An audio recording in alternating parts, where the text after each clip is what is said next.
Lecture आपको पूरा देखना है, क्वेश्चन समझ में आएगा इसकी गारंटी हम देते हैं। नहीं समझ में आता तो आप डिसलाइक कर सकते हैं। पहले समझें क्या है।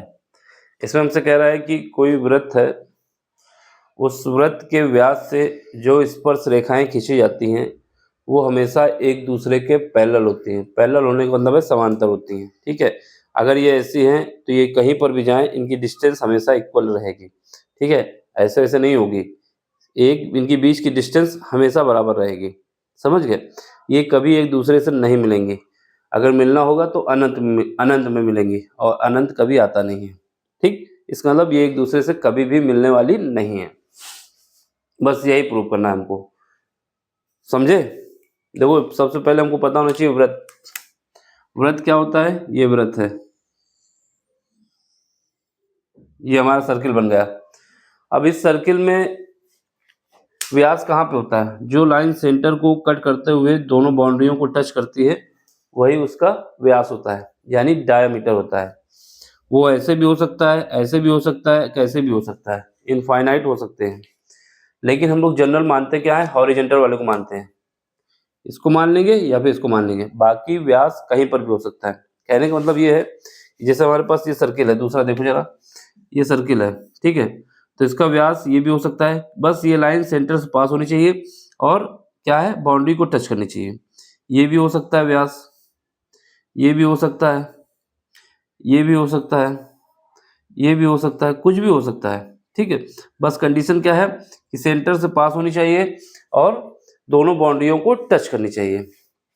तो वही बात है। तो हम क्या मानते हैं, हमें प्रूव क्या करना है, हमको ये प्रूव करना है कि जो लाइन हम खींचेंगे यहाँ से, जो लाइन हम खींचते हैं इस पे स्पर्श रेखा की, ये दोनों आपस में पैरेलल होंगी। ये कभी एक दूसरे को नहीं मिलेंगे। एक दूसरे के पैरेलल होने का मतलब है इनके बीच की डिस्टेंस हमेशा कांस्टेंट रहेगी, वो चेंज होने वाली नहीं है, ना तो कम होगी ना ही ज़्यादा होगी, ठीक है। बस यही यूज करना है इसमें। तो सबसे पहले हम क्या करते हैं, एक सर्किल बनाते हैं। सर्किल का सेंटर क्या है वो मानते हैं। सर्किल मतलब वृत्त, ये हम मान लेते हैं इसका सेंटर ओ है। एक व्यास खींचा जा रहा है जो कि ये है, ठीक है। ये इसका व्यास है, क्या है, व्यास है। मान लेते हैं ये पॉइंट हमारा ए है, ये पॉइंट बी है, क्या है, बी है। अब पॉइंट ए से एक लाइन खींची जा रही है और एक पॉइंट बी से, ठीक है। जैसा लिखा हुआ है, सिद्ध कीजिए कि किसी वृत्त के किसी व्यास के सिरों पर खींची गई स्पर्श रेखाएं। अब स्पर्श रेखाएं क्या है, एक स्पर्श रेखा ये है हमारे पास,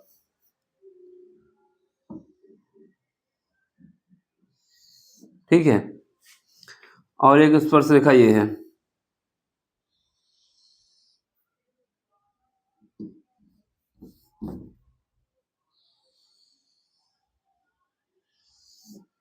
ये दो स्पर्श रेखाएं खींच दी हमने, ठीक है। इक्वल डिस्टेंस रखना है बीच में, कम ज़्यादा नहीं करना। ये हमारा P है, ये हमारा Q है, ये R है, ये S है, ठीक। ये दो स्पर्श रेखाएं हो गई। एक हमारी रेखा क्या है, PQ, एक RS है। इसमें बताएंगे जो A पॉइंट है, A पॉइंट हमारा जो है वो सर्किल को टच कर रहा है और B पॉइंट हमारा सर्किल को टच कर रहा है। याद रखना A और B पॉइंट सर्किल को टच कर रहे हैं। एक बात ये याद रखना, जब भी कोई टेंजेंट सर्किल को टच करती है, यानी कोई पॉइंट अगर सर्किल को टच कर रहा है तो उससे एक टेंजेंट खींची जा सकती है। और ये भी याद रखना है कि जो लाइन है हमारे पास, ठीक है, जो सर्किल को टच कर रही है उसके और सेंटर के बीच की दूरी से कोई अगर लाइन खींची जाती है तो उसकी रेडियस होती है, यानी ये इसकी रेडियस होगी।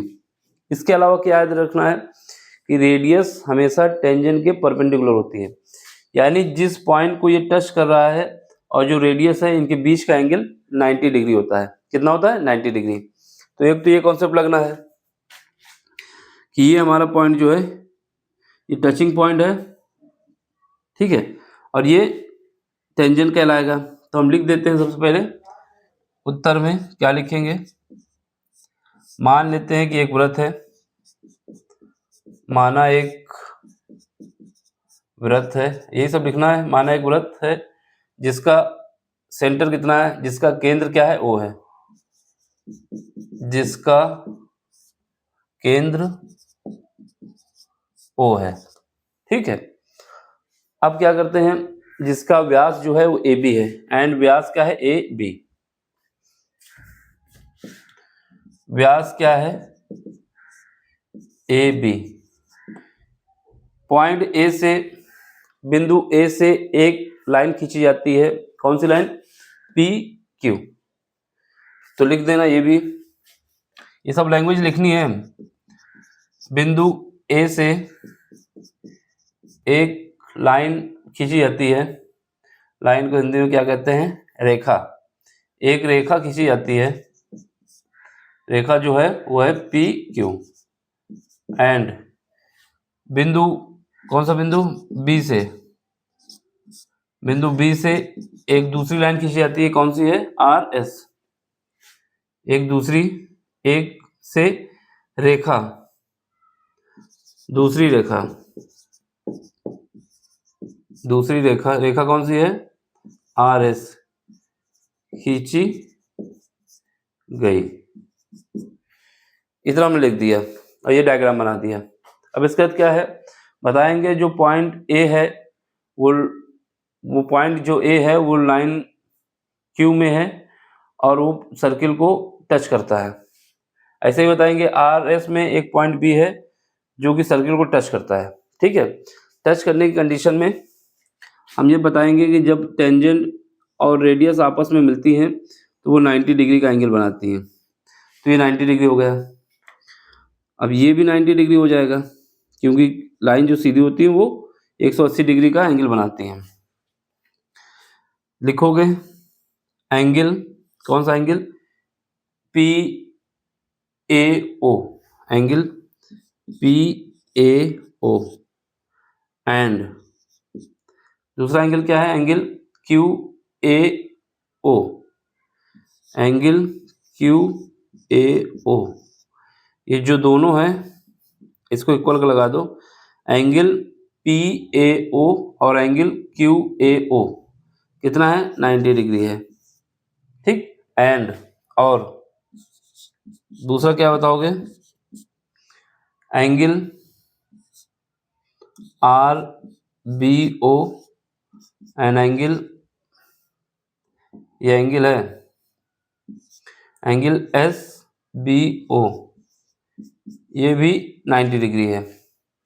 अब जब ये 90 डिग्री आ गया ना सब, तो 90 डिग्री आ गया, ये भी आया 90 डिग्री, ये सब 90 डिग्री आ गया।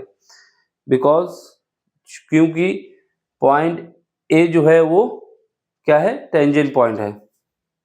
लिख देना, ये भी लिख देना, चूंकि जो हमारे पास बिंदु ए एंड और बिंदु ए और बी एक क्या है, स्पर्श बिंदु है। बिंदु ए एंड बी आर, बिंदु ए और बी स्पर्श बिंदु है किसके, बिंदु है किसके, line, Rekha P Q and Rekha P Q और दूसरी क्या है, रेखा आर एस। ठीक है, स्पर्श बिंदु है और जो कि पी क्यू और आर एस स्पर्श बिंदु है, ये बता देना बस। इसके बाद और कुछ तो लिखना ही नहीं होगा, इतना लिख दोगे, डायग्राम बना दोगे तो ये प्रूव हो जाएगा कि हाँ आपको पता है। मेन बात तो ये था कि एंगल हमारे पास जो है स्पर्श रेखा और रेडियस के बीच का जो एंगल बन रहा है वो 90 डिग्री है। तो एक लाइन और ये लिख सकते हैं कि जो हमारे पास ओ ए है और ओ बी है, ये हमारे पास रेडियस है किसकी, सर्किल की। लिख दो ये भी, लिखो क्या, त्रिज्या, त्रिज्या क्या है, ए ओ और ओ बी। लिख देना ए ओ और ओ बी क्या है, त्रिज्या है। अब इसमें कुछ नहीं प्रूव करना, बस इतना ही लिखना है। मेन कॉन्सेप्ट ये था कि अगर ये 90 डिग्री है, ये भी 90 डिग्री है, तो क्या होगा, ये कंडीशन तभी हो सकती है।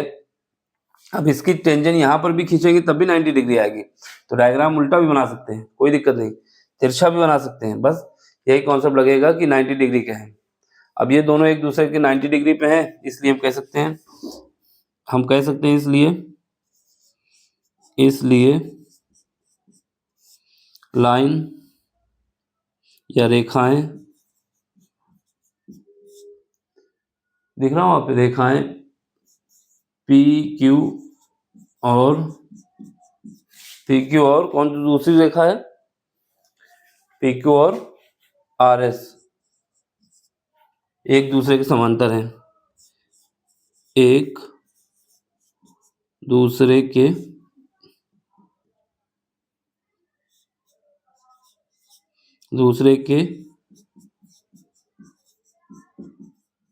समांतर हैं, बस इतना ही है, ये एक दूसरे के समांतर हैं। अब आपका काम क्या है, समझ में आया तो क्या करना है, लाइक शेयर और सब्सक्राइब, ठीक, नहीं समझ में आया तो डिसलाइक करिए। इसमें मेन बात यही थी कि हमको ये बताना होगा कि AO जो पॉइंट हमारा A है वो हमारे पास इसके लिए टेंजेंट का काम करेगा, स्पर्श रेखा का काम करेगा, ये B पॉइंट इसके लिए स्पर्श रेखा का काम करेगा। स्पर्श रेखा और रेडियस एक दूसरे पे 90 डिग्री का एंगल बनाती हैं, तो यहाँ पर भी बना देना डायग्राम में कि ये 90 डिग्री है, ये 90 डिग्री है, ये भी 90 डिग्री है, ठीक है। चलो फिर अगले लेक्चर में मिलते हैं अगले क्वेश्चन के साथ। समझ में आया तो लाइक करें, शेयर करें, सब्सक्राइब भी करें, ठीक। Thank you for watching.